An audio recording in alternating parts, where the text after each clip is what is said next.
We appreciate you coming here. Good afternoon, everyone, and welcome to today's panel discussion, No 2 Days Alike, How Chiefs of Staff Meet Modern Public Safety Demands.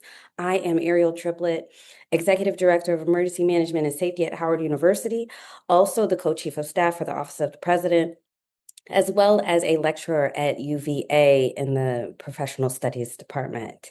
Chiefs of staff have become indispensable strategic leaders in public safety organizations.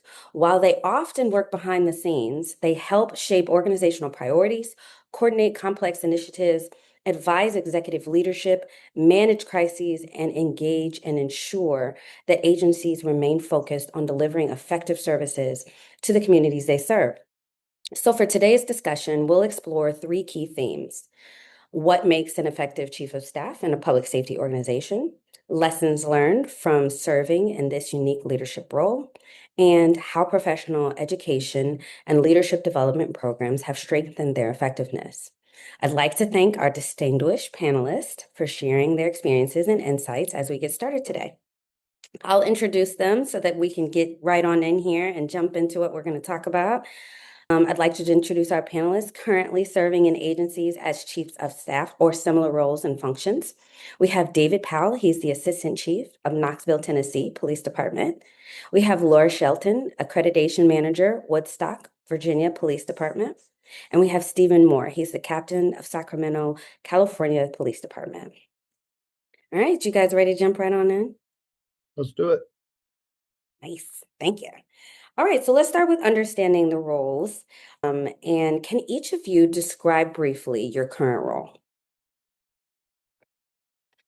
David. Okay, so I'm the Assistant Chief of the Knoxville Police Department. I serve directly under the chief and the deputy chiefs. I have 4 deputy chiefs that serve under me. Thank you. Laura. So my official title is Accreditation Manager. I work for the Woodstock Police Department. I answer directly to the chief. We are 21 sworn to 2.5 professional staff. I am professional staff, and I oversee our police administrative manager and then report directly to the chief. Thank you. Stephen. Yes, so I am one of the 2 captains in the Office of the Chief, and I'm the one identified as the Chief of Staff. I work on some of the projects that our interim chief is trying to move forward. I also manage our public information officers and our Intel Dignitary Protection Unit. Thank you. So we'll stick with you, Stephen, and then we'll work backwards. So then it'll go Laura and then to David.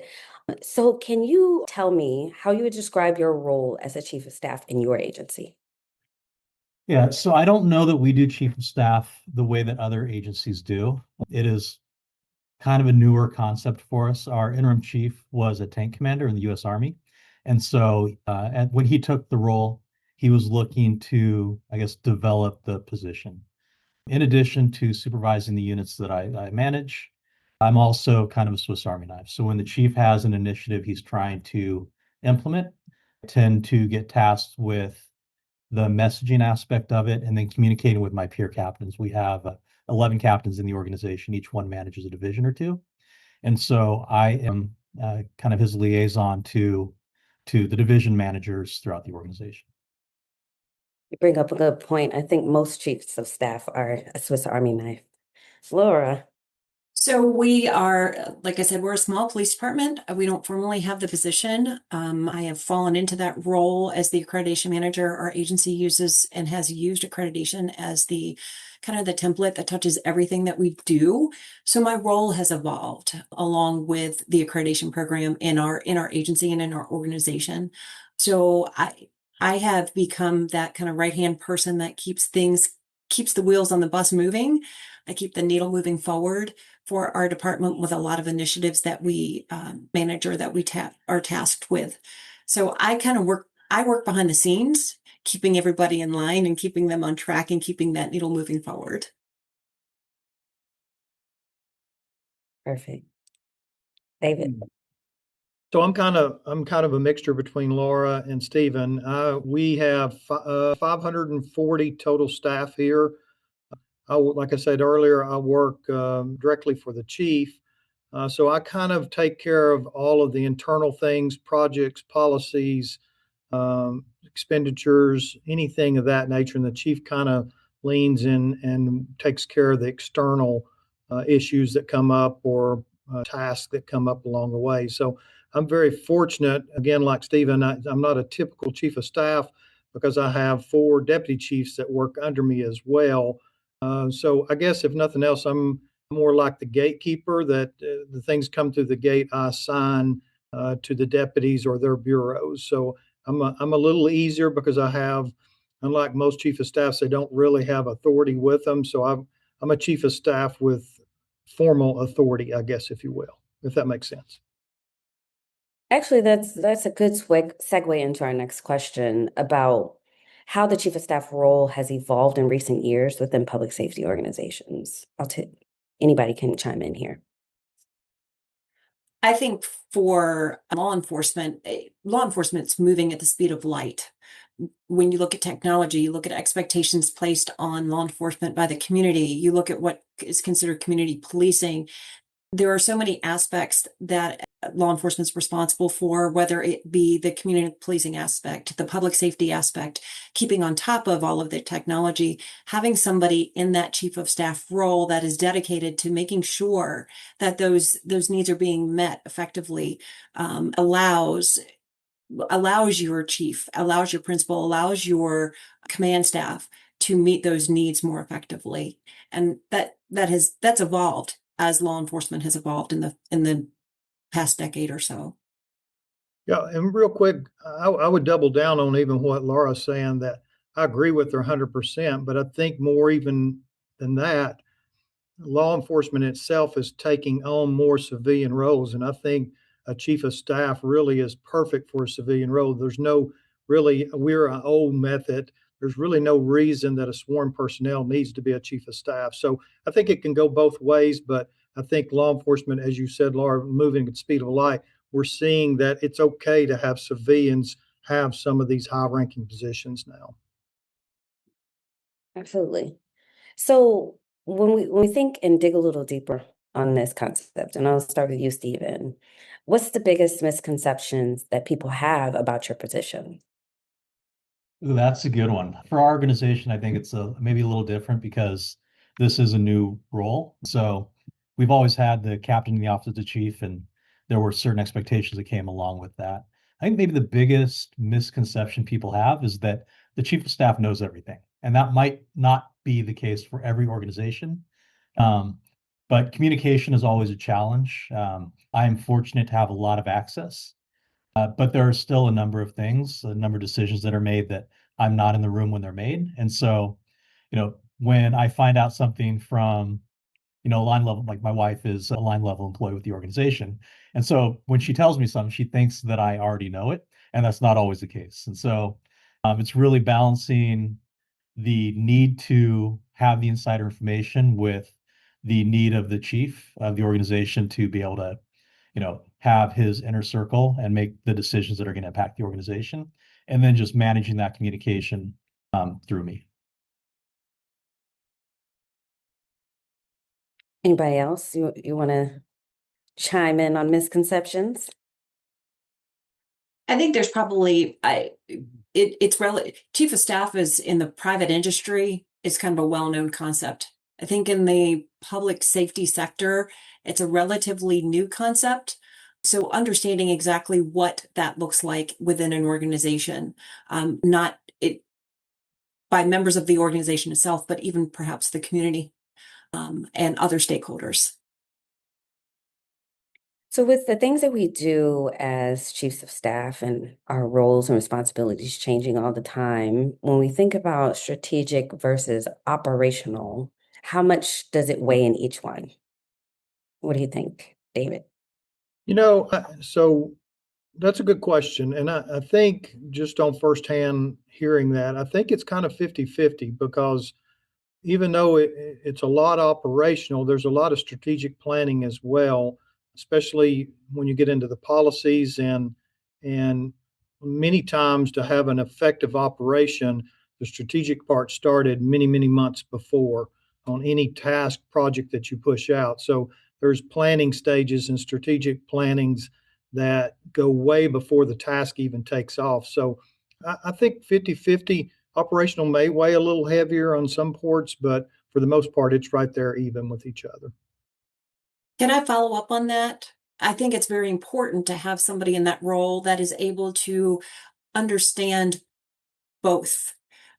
You maybe not be able to completely do the operational part, but has an understanding or knowledge of, and can ask those right questions and bring those right people together to the table to work through some of those operational needs to meet the strategic goals and strategic planning that is taking place. So it's balance, and I agree 50-50, 60-40.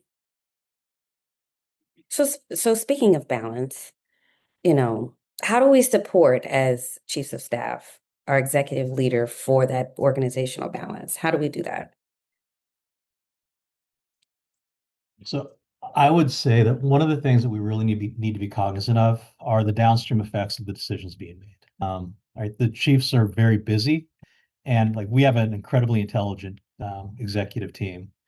But even the things that seem relatively mundane, there are significant downstream or unintended effects that may branch out of those. And the farther we are removed from the people doing the work, the less likely we are able to see those. And so maintaining the relationships within the organization, that connection, and then anticipating, if we do this, this is how it'll be interpreted. This is how it's going to affect the workload of our folks. And this is how people in and outside the organization are going to view it.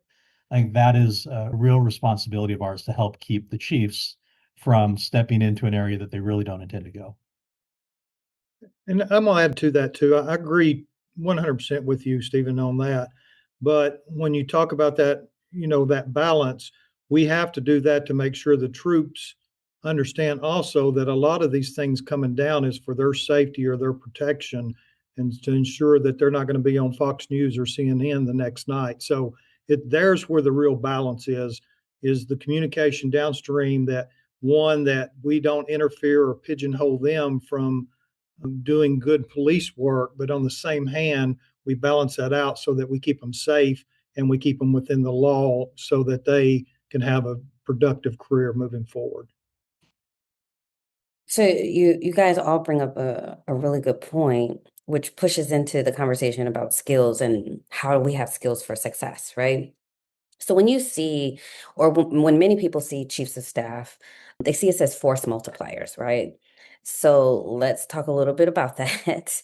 Although we may wear many hats, what skills do you think are the most essential for your success as a chief of staff? I think being emotionally intelligent and being able to communicate well, and using that emotional intelligence with people, reading the room, knowing who to bring together is probably one of the biggest skills to build to be successful in the chief of staff role.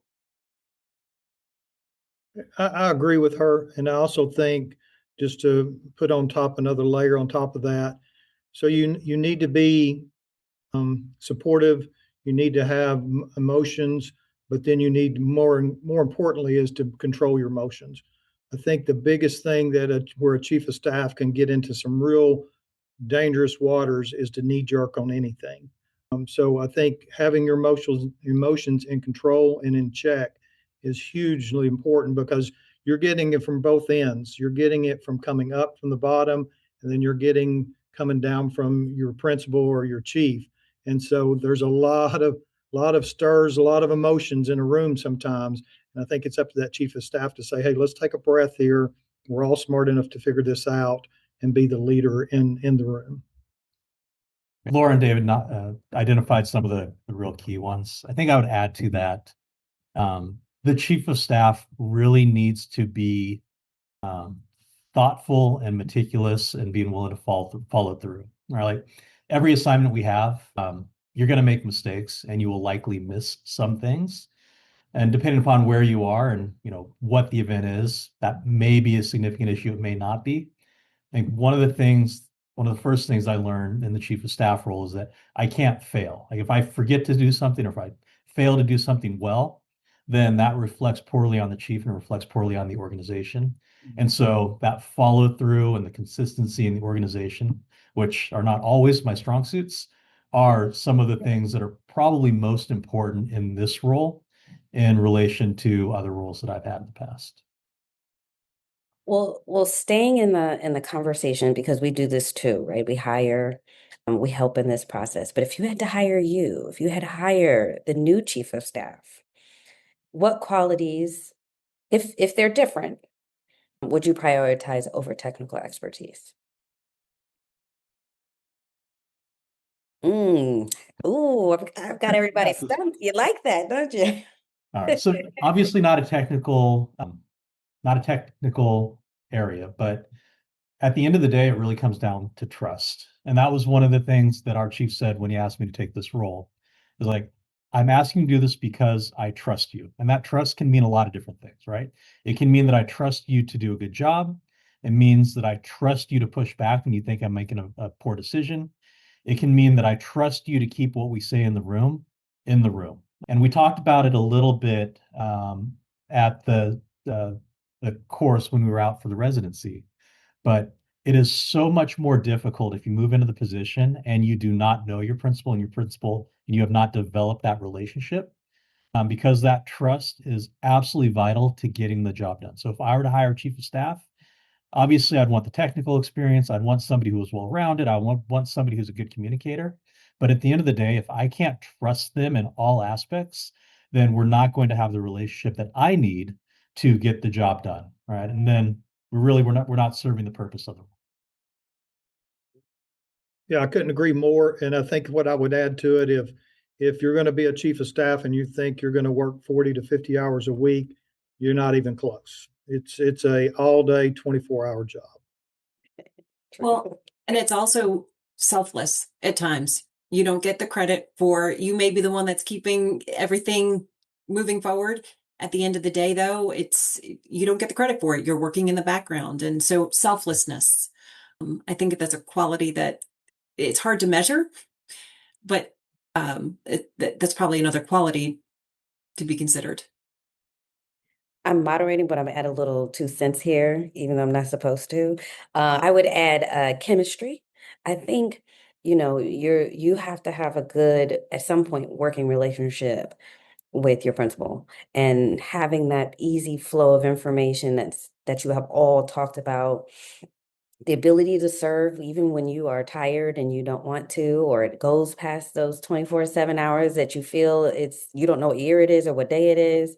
And then, as Laura was saying, you have to fully fold in. So I think chemistry plays a role in that for you to even want to, right? So as we keep working through this conversation and really bringing people into the fold, I'm going to ask a secondary question to that. And it can appear that it is difficult for someone who is outside of your organization, especially because David mentioned it turning to civilian, right? So how would someone get into the opportunity if they are external and becoming chief of staff? They have all the qualities. How do they get there? I think making those connections in some way, shape, or form, so that principal knows what you are capable of and can trust you, whether that be through networking. It truly is grounded on trust. So to get into that, just somehow getting a presence with that principal, so they know who you are, how you operate, where you come from, how you communicate, especially from the civilian professional side. Some of that's really organization specific. And when we were out in Virginia, we talked to a bunch of folks who that was their role. They came to their organization from the outside. Maybe they knew the principal from before, maybe they didn't. But there are some organizations that, quite frankly, aren't going to do that. They're going to promote internally, and it's not going to be an opportunity. For those that do have that desire and are want to go to an organization that is willing to bring somebody in from the outside, then it is, I would say probably demonstrating a history of the skills that the principal is looking for in their chief of staff, and then I think Laura was talking about, or you were talking about it, Ariel, like that chemistry. And so when you first meet, right, there's either a spark or there's not a spark. But trying to develop that spark, build a relationship, being open, being transparent, so that the principal is willing to take a, I don't want to say a gamble, but bring somebody in from the outside who they have not worked with before into this key role. Yeah, I would also, it's not impossible. It is impossible. I think one of our class members, Elisa, if I remember correctly, she was brought in cold turkey from the outside. So it is possible, but man, that is a leap for a principal to take. That's a huge leap because unless it's maybe they another line of work they did that where they were a chief of staff to another company. I can see that, but just starting from cold turkey with no experience, that would be a difficult challenge. Absolutely, absolutely. And you all bring up the conversation of communication and relationship building. And how does that play into your day-to-day work? So I'll jump on this one. As far as I'm concerned, communication is probably 85 to 90% of my daily struggles. And I know it's not this Tennessee accent that people can't understand what I'm saying, right? Because I speak such fluent English here. But communication is big because where I struggle the most is, and where I have to really check myself is because I'm exposed to everything going on in the department, from the very large picture to the 2,000 to 100 feet of each project. I just automatically assume that everybody knows what I'm referring to or what I'm talking about when I have these meetings. And so I have a XO that works with me, and many times he is a lifesaver because he'll say, hey, pause just a second, make sure everybody understands where you're at and where you're talking about. So you're talking about a project going from 100 to 0 real quickly. You'll see that if you don't have effective communication. So I can't say enough about communication. Well, and it's filtering, you're communicating up and you're communicating down and figuring out what that looks like. And so how do you communicate effectively with your principal versus what information that your principal has shared with you does he expect or want communicated, he or she expect or want communicated down? It's a delicate balance trying to figure out what that looks like and what those expectations are. Yeah. Which also then that actually leads into some of that relationship building with officers, line level staff. Mm-hmm. And the way that you communicate is also a challenge for us. Right, like as the chief of staff, you are communicating throughout the organization, throughout the whatever your municipality is, your university is, and with members of the community. And I think one of the things we forget at times is that the voice we use matters. Yeah. And so the way that you communicate to, say, your city manager should probably be different than the way that you communicate with line level personnel, not because they don't understand, but because the way we're communicating is differently, right? If I'm if I talk to my cops the same way that I talk to the city manager, like they're going to feel like I'm pandering to them, and that is not the message. Like you lose the message then. If I talk to a community-based organization with the same way that I talk to my cops, then they're probably going to think that I don't care and I don't understand their perspective. And so understanding the voice that you need to communicate with whatever group it is, whatever that message is, shouldn't be misunderstood. Absolutely. Absolutely. And that brings up the point of rapidly changing situations, right? And we're talking about communication and how that works, the tone you have to have, and changing that for each one of your constituents, members of your community, your leadership, however that flows. How do you maintain situational awareness while keeping leaders focused, focused on the long-term priorities? I'll start with this one, I guess.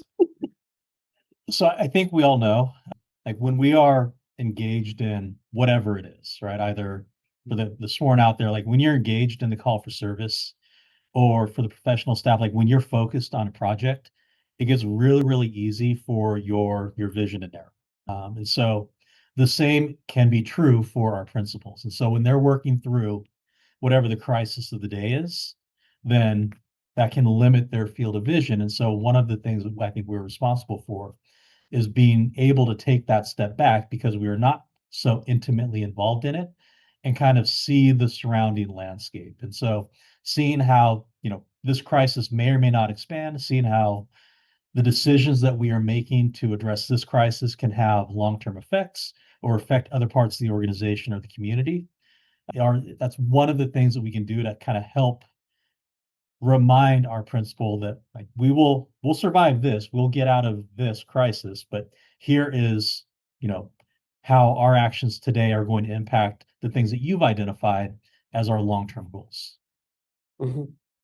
I also think that part of that it's our responsibility to point out those blind spots. We are just far enough back to maybe see some things that are unfolding or be aware of some things that are unfolding that are important and could have huge impact. So being able to articulate that in a fashion that's quick and easy and clear enough to our principal is extremely important as well. So it's helping them maintain some of that situational awareness that they may not necessarily know about or think about or see in the moment. I think I agree with all the comments made, but I think it goes back to what we've talked about before is that relationship you have with your principal or your chief. And then what I talked about earlier is not knee jerking. I think this is the part where it really becomes important that you go into that closed room with your principal or your chief and you tell him exactly not what he wants to hear, but the facts of the case. But you do it in a way with non-emotional, not to spin them up or spin them down, but just give them the facts and tell them, hey, I think you made the wrong statement here, or I think we need to do this. There's nothing wrong with doing that in a room just with you and them. Would never do it outside of that. But I think that's where the respect comes in. I'll be truthful with you, and I'm not going to be a yes man. I'm going to tell you, hey, I think we're wrong here, or I think we're doing bad, whatever the case may be, but not to the point to spin them up or get them off case, but keep that nice, even emotion and then tell them the facts. And then when you come out of room, no matter what the principal or the chief goes with, that's what you're going with. And I think that's important.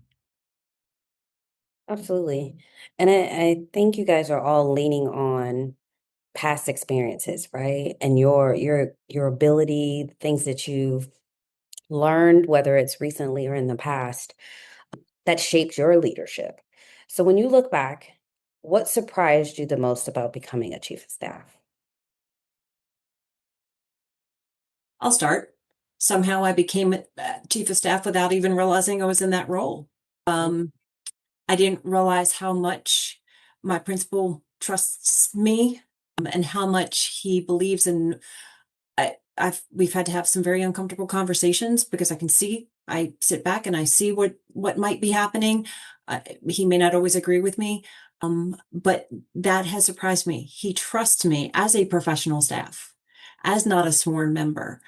He relies on me to show him all of the sides of the picture or whatever we're looking at. So I think that has surprised me the most, the level of trust that I have being professional staff with a chief. I don't know that it surprised me particularly, but I think it would surprise others. Just the level of support that I have from my peers and my bosses here. So our structure, we have a chief, we have 4 deputy chiefs, and then we have the captains, which is my rank. And so moving into this role, not having done it before, just when I need something, whether it's on the chief's behalf or it's to help dig me out of something I got myself into, just the level of support that I get from the folks in this organization to ultimately make me and make the organization successful has been refreshing. Not a surprise because we have great folks, but it's it doesn't exist everywhere. You want to add, David, or you? Yeah, well, I just straight up blackmailed my chief. That's how I got into my position. No, I'm joking. I'm joking. Oh, I was surprised, I guess, but I was a deputy chief, and then we had worked together on a lot of projects, and it was obvious that we kind of thought the same way, had the same patterns of thinking and ideas on things. So it just kind of evolved. So wasn't surprised, but it kind of was as well. Okay, so it's story time, and don't tell a super long story, but I'm going to ask that you each tell us a particularly challenging, excuse me, situation that helped you grow as a leader. David. Ah, I knew you'd do that. I knew it. Of course. I even looked away from the camera and you still I picked me. know, but of course I'm gonna pick you. Yeah, so there's a bunch of them really. I learn daily. We're going through a kind of a storm here now in Knoxville with LPRs, ALPRs, and so I'm learning from that one. But probably one of the biggest stories, I guess, is the chief coming on board and when he first came on in 22 to change the culture of the department and I really thought, that would be easy, but steering a police department, and I consider us medium at best size department with 550 something folks. We're not an LAPD or anything large like that, but I didn't really appreciate how difficult it is in changing the culture of the department. And we've been working on it, and I think we've succeeded well with it. But through it, there's some friendships that were probably strained a lot. But I guess the one thing is we had a commitment, and the biggest thing I learned is when you've got a commitment that's not going to be roses and flowers all the way. There's going to be some times it takes some real soul searching to understand, is this project something I'm willing to commit to, and through that you grow because you'll understand that you're going to come out at the end, and not only am I going to be better, but the department's going to be better for it as well. And after we're still a project in motion, but we're 90% there, and we have seen tremendous outpour of the community because we have made that culture change. So it was a huge learning experience. I wouldn't definitely never want to go through it again, but it's one to, once you make the commitment, you're sure of what you're doing, go for it, and you'll come out at the end. It's interesting you talk about the culture. When I was thinking about this question, when I came to our agency in 2015, my role, I was tasked with getting us accredited.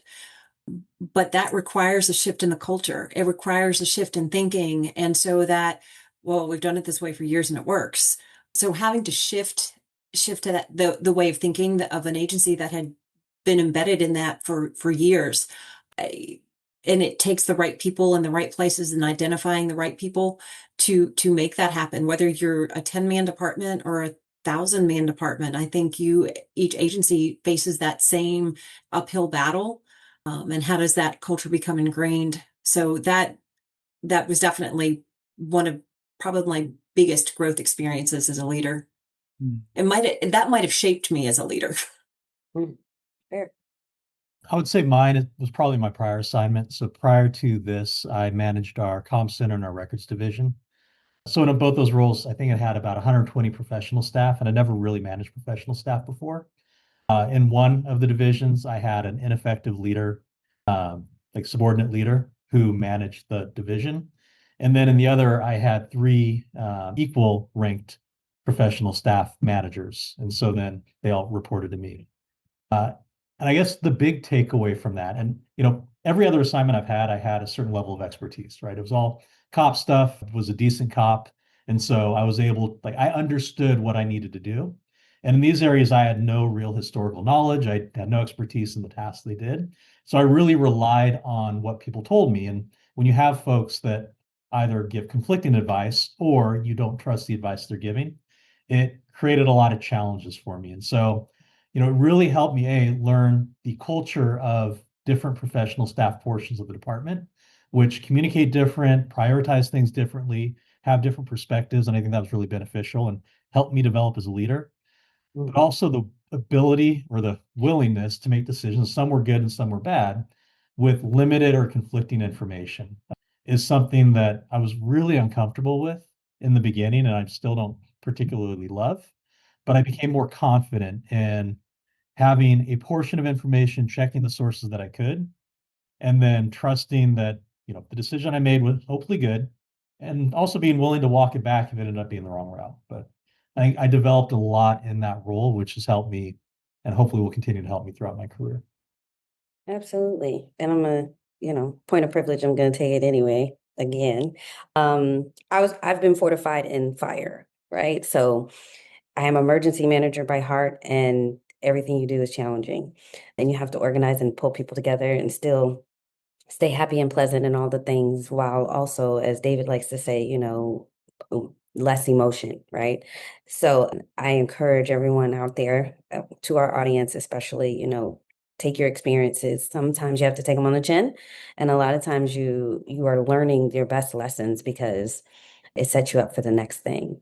And as we talk about that, and Stephen brought this up, that talks about credibility, right? So does that bring in, and you guys can weigh in on this, how do you establish credibility outside of those tough situations with your executives, frontline personnel, and then your external partners simultaneously? Because it all happens at the same time. It's never it's never one at a time. Definitely follow through. Do what you say you're going to do and follow through with it. And if you can't do it, be honest. I don't know. I will find out. Just being genuine in your responses to whether it's frontline personnel executives or external partners and stakeholders. Yeah, that was what I was going to say. However, I will also add, in addition to follow through, consistency, right? Everybody wants to know that, like, they want to know where you stand. Doesn't mean you can't change your mind, especially when presented with good evidence to the contrary of what you would normally do. But people want to know where you're coming from, and they want to know kind of what to expect out of you. And I think if you are able to be consistent, then it builds trust that you're being authentic. And so being consistent, following through, demonstrating that authenticity, that's what your line level people want. That's what your bosses want. That's what exterior stakeholders want. That is what everybody wants from you. And if you do that, you'll build credibility with the groups. So you guys are speaking about growth and change and development and different aspects of getting to credibility, but at the same time, your professional development matters. It plays an increasingly important role in preparing leaders for this complex position, right? So we all recently, just so everybody knows, we're all in the first cohort for the chief of staff of for the chief of staff opportunity to get a certification. And in that program, for executive leadership educational program, what motivated each one of you to participate? Because we're all growing and we're all changing, but what motivated you to come and sit with the three of us and more? I think for once I found something that professional development and sort of training that actually fits what I do. It was so broad. We looked at strategic thinking. We looked at executive communication. There were so many different areas that touch what I do on a daily basis through the program. It was exciting to actually find something that actually, rather than it being one part of what I do in my day, the program actually addressed everything that I do within my day. Absolutely. Yeah, I'll agree. I'll go next. Anytime I can read anything, I try to do that. And training's difficult because whenever I leave here, I still got to take my work with me, whether it's with laptops or cell phones or whatever. So training's difficult. I don't do a lot of training, but outside. But this one, I agree with Lauren. It was so much in line of what I did, and then to put the public safety around it as well strengthened it even more. And then I'll be honest, Ariel, when I seen you were going to be in the class, I was like, I've got to be there because it has to be a great class if Ariel's going to be there. So, David. If only I believed you. Go ahead, Stephen. No, just with this being a new role and not really knowing what to expect, I like expertise. And one of our professional staff, we have a professional staff deputy chief. She found this, told me about it, encouraged me to take it, and the chief signed off on it. So, there was a lot of stuff that we learned in the course that I think benefits me, and there were some things I already knew that were great reminders. But just going into a new role in an unknown realm, whatever expertise I can develop to be successful seems like a good idea to me. Absolutely. And I will say that we all had really good support from our principals and our leadership, our not just our cohort, but just, from your fellow colleagues at your own agency, which is great. So when we talk about aspects of the program that had the greatest impact on your leadership, what are those? I guess I'll start. So like I just mentioned, there are a number of things that I was already familiar with, right? Like we've already dealt with stakeholder stuff in a number of other classes, but there was one of the things I really liked was the course provided structure for a number of the things that we're responsible for on a regular basis. So it provided some good structure guidelines for running meetings, right? Because that's one of the responsibilities that we take on. And I kind of like it. I don't know if I can get my group off of that we're just gonna like have word salad and talk, but structure for meetings could be a really, really good thing.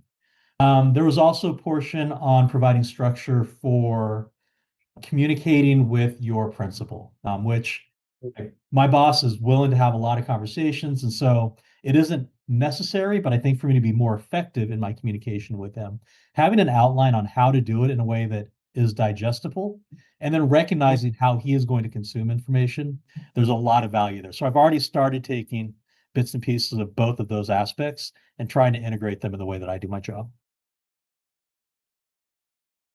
Absolutely. Absolutely. Anybody else want to chime in before I move us to our next question? I'll chime in real quick. So I've been to the NA, I've been to SMIP with PERF, a lot of big executive trainings. This one was really good. It really was. And I don't know if it was just the dynamics or the chemistry with our class that we had, but the program had great conversation. But what I picked up, and this is truth, what I picked up from everyone that participated there, man, you really got to see folks that are right in your level doing a lot of the same things you're doing and hearing their struggles and how they got through it. And I thought it brought out an excellent display of that, and it was well worth the time. The on grounds portion was definitely beneficial. Having the conversations at the table, I recognized that there are people doing or have experienced the same as I have in my organization. So having that feedback of how they handled things versus what they would have done differently, that that was highly beneficial. For sure. For sure. Can you guys put into play for everyone else any lessons that you have already started to use? I know we're kind of talking about it broadly, but if there was something specifically that you took away that you've applied today that you're using right now.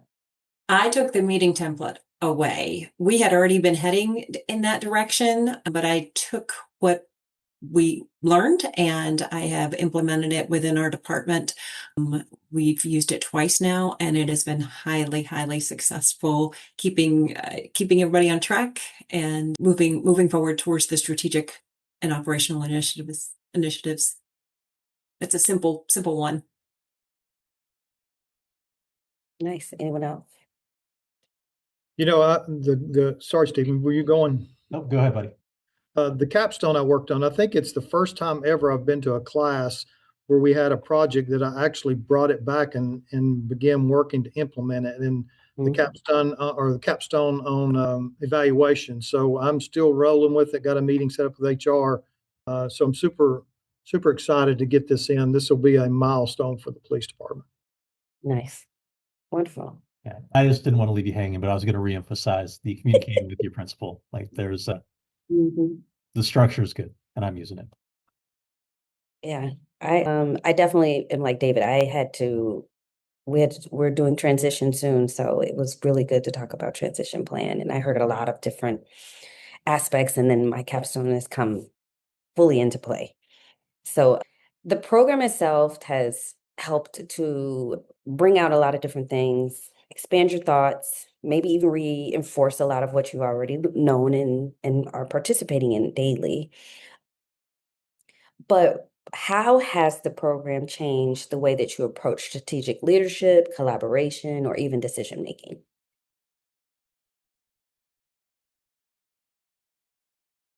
So I don't know that it's changed the way I approach it. Like the program, it wasn't a paradigm shift. I didn't start seeing the world a new way. Um, but what it did do well, I think, was give me tools to be more effective in the role that I've been assigned. And so that like I don't know if that's the answer you want, but like it's a great program. It provides a lot of useful benefits, but Hmm. if you're not committed to the cause, it's not going to make you be committed to the cause. If you want the position for like just the position to be able to say you're the chief of staff, it's probably not going to move you off that mark. But if you want to do the job the right way for the right reasons, then it will give you some tools to do that and be more effective, support your principals, support your organization, support the people that you're responsible for, and do it probably, I guess, more efficiently and in a more organized manner. It reinforced a lot of things that I already knew, and it expanded on things that I already knew how to do, but expanded on that and told me how to do them more efficiently, be more productive. Absolutely. So I'm going to take a half a second to let the audience know if they would like to put in a question, please do so now. And for while you guys type your questions and before we get into those, I have a couple more questions from my beautiful colleagues. Um, what emerging challenges do you see for future chiefs of staff that they need to be ready for? So I don't know it's just for chiefs of staff, but I think we're affected by it just because of our position. But the expectations on law enforcement continue to become greater.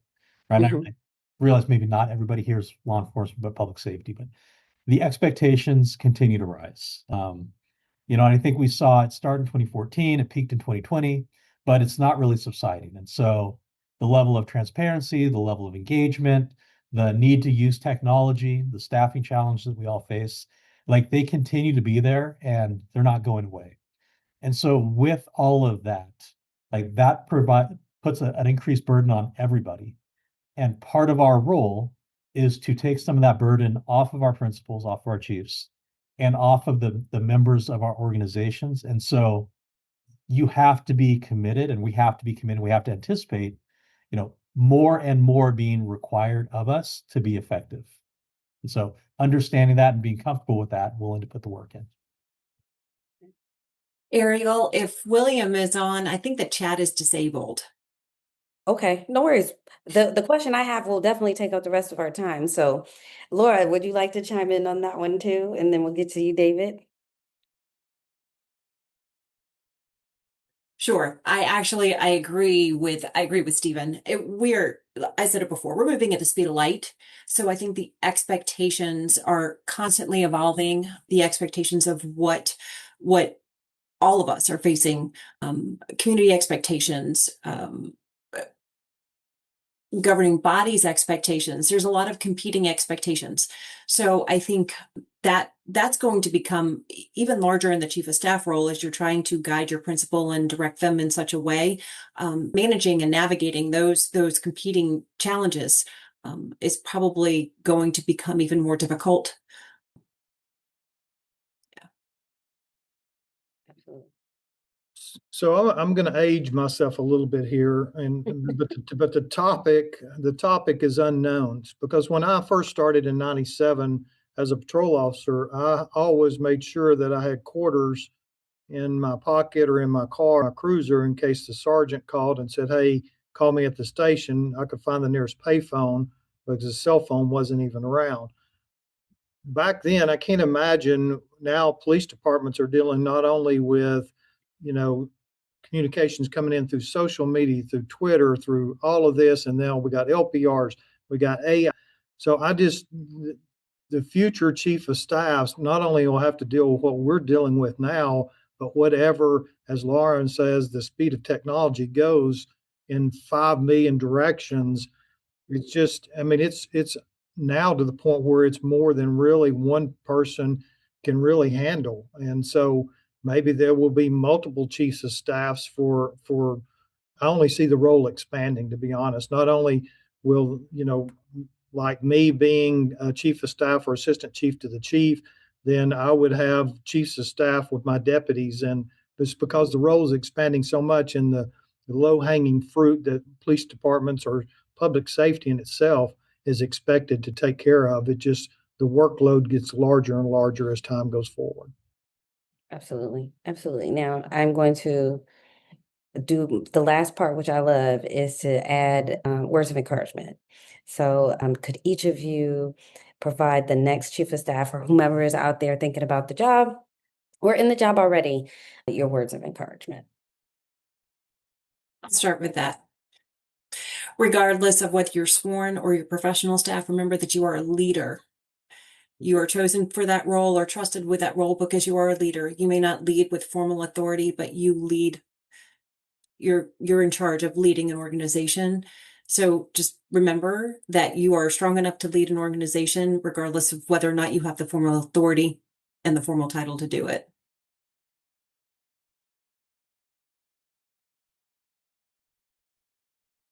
I'll go. I'll go next. Probably the words of encouragement is, it's nothing. There's nothing better at the end of the day that a newscast comes out and the chief's on there, and this great project that the police department's accomplished, or this great deed that they've done. And when you step back, you and your family know that I was the one that spearheaded that. Yeah, the chief gets the credit, and I'm tickled that he gets it, because when he's successful, I'm successful. But just knowing, and as the back, as Laura says, you work in the back behind the curtain, and that project would have never even got off the ground if it wasn't for what you did and the role that you took in getting that project stood up. Nothing in the world more rewarding than that. Yeah, I would just say that you should be proud. For you to be in the role, that means that your principal has faith in you. They selected or they kept you in the position when they took when they took the position themselves. And so like you're already in a great place. And then just don't forget you have the ability to have a real impact on the organization. And like, however your organization is structured, you now have access to somebody who is a true decision maker for your organization or your agency, and you have the ability to make things better. And so all those little things you saw over the course of your career that you liked and you wanted to see more of, or you were frustrated by and you wanted to see something different, you're now in a role where if it is the right thing for the organization, and if you have a principal who's willing to listen, you can make things better for yourself, for your peers, for the ones that are part of your agency family. And like there's very little more rewarding in the profession of public safety than that. So you have a real opportunity there. Awesome. You all are beyond amazing. I am proud to stand next to you all as cohort one and the leaders that you are, and I've learned so much. I thank you for today, for your words of wisdom, your insight, all the things that you're providing in the field itself and around you and your communities. Thank you for being here today. Your experiences and insights mean everything and change the world. Happens every day. We have heard the role of chief of staff as this far for administrative positions. It is a strategic leadership role requiring judgment, adaptability, communication, collaboration, and the ability to connect vision with execution, which you all are doing amazing at. On behalf of everyone here, thank you to our panelists, and thank you to the audience who came today and for spending this hour with us, because we all know we don't really have an hour. So I appreciate it. I appreciate your time, and all those that joined us, thank you. We hope today's discussion has provided practical ideas and inspiration for your current and aspiring leaders in public safety.